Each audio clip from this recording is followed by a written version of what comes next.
and the season of darkness upon us.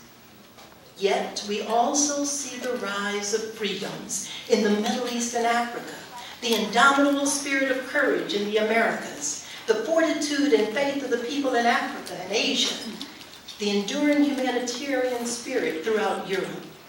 We see the hand of opportunity by such organizations as the UN, UNICEF, UNESCO, Doctors Without Borders, the Links Incorporated, Alpha Kappa Alpha sororities, and above all our higher educational institutions such as Houston Community College, with the fervent commitment to access and progress for the next generation.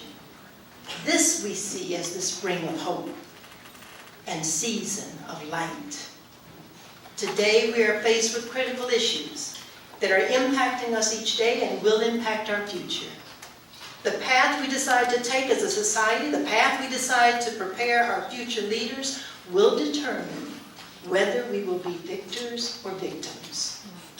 The issues that loom before us as a global village, such as technology and international security, energy for sustainable development, children in armed conflicts, preventing nuclear terrorism, protecting women and children, world health issues, post-conflict reconstruction and investment, universal education, environmental safety, and human rights, these are being fought for politically, economically, militarily, and even technologically.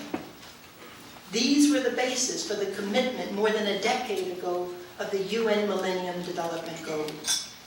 These were the basis for the expansion in 2015 into the Sustainable Development Goals. It is a recognition of Dr. King's teaching that, quote, injustice anywhere is a threat to justice everywhere. We are caught in an inescapable network of mutuality, tied in a single garment of destiny. Whatever affects one directly affects all indirectly. In the midst of changing issues from generation to generation, in the midst of transient and transformational governments, in the midst of shifting social values, the United Nations has been a constant in the protection of human rights for human existence. For what profits a nation if the people suffer? What profits the world if peace suffers? The very purpose and mission of the United Nations at its inception are the same valid purpose and mission necessary today. Despite new technological warfare, despite new scientific discoveries and inventions, despite new corporate and political powers, the unyielding mission of ensuring peace and equality must remain at the core of decision-making.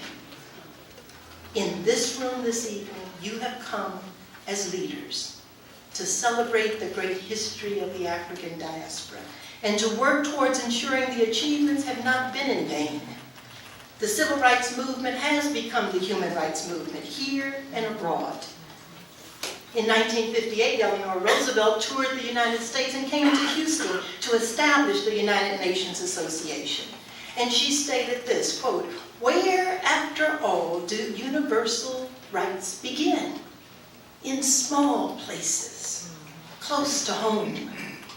So close and so small that they cannot be seen on any map of the world. Yet they are the world of the individual person.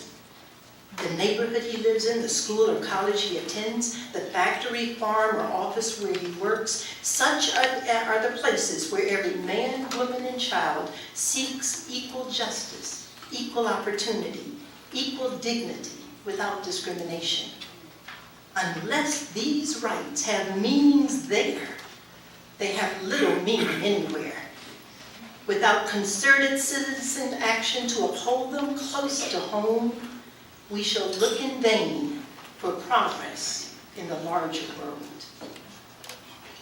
So tonight we sit together representing the diversity of this great city and region to commit ourselves to the realization of the dream, our collective future of hope. We are here educators, corporate leaders, government leaders, religious leaders, community leaders, artists, journalists, students, parents, all races, all ethnicities, all religions, all ages, all committed to thinking globally and acting locally, all committed to creating one community, one world of peace. Yes, we have everything before us. Our task is to do our stewardship with the present, which is our responsibility, and help mold a better world for the next generation.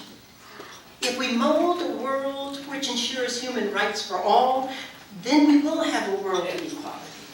If we model a world that cares for its aging and utilizes the wisdom and experience they possess, then we will have a future of intergenerational resources and knowledge.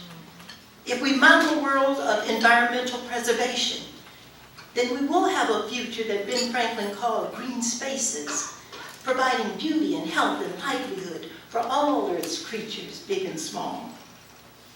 If we model a world of international technology and trade, then we will have a future of productive commerce, progressive science, and prosperity. If we model a world of justice, equality, and respect for diversity, then we will have a future of peace. And ever must that be our goal.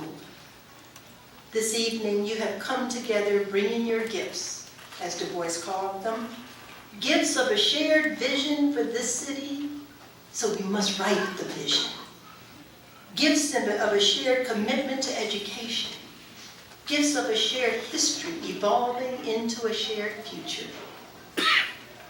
One of the greatest educators, Dr. Mary McLeod Bethune, gave us these eternal words that I'll leave with you. She said, "If I have a legacy to leave my people, it is my philosophy of living and serving." I pray now that my philosophy may be helpful to those who share my vision of a world of peace. Here then is my legacy. I leave you love. I leave you hope. I leave you the challenge of developing confidence in one another. I leave you a thirst for education. I leave you respect for the use of power. I leave you faith. I leave you racial dignity. I leave you a desire to live harmoniously with your fellow men. I leave you, finally, a responsibility to our young people.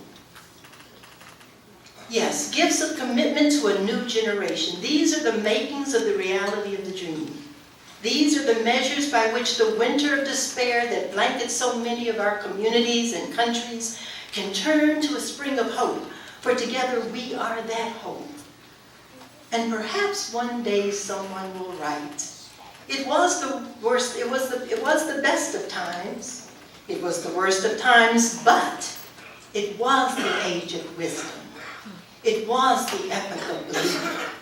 It was the season of light. It was the spring of hope, and we had everything before us." Yes, we've known rivers. We've known rivers ancient as the world and older than the flow of human blood in human veins.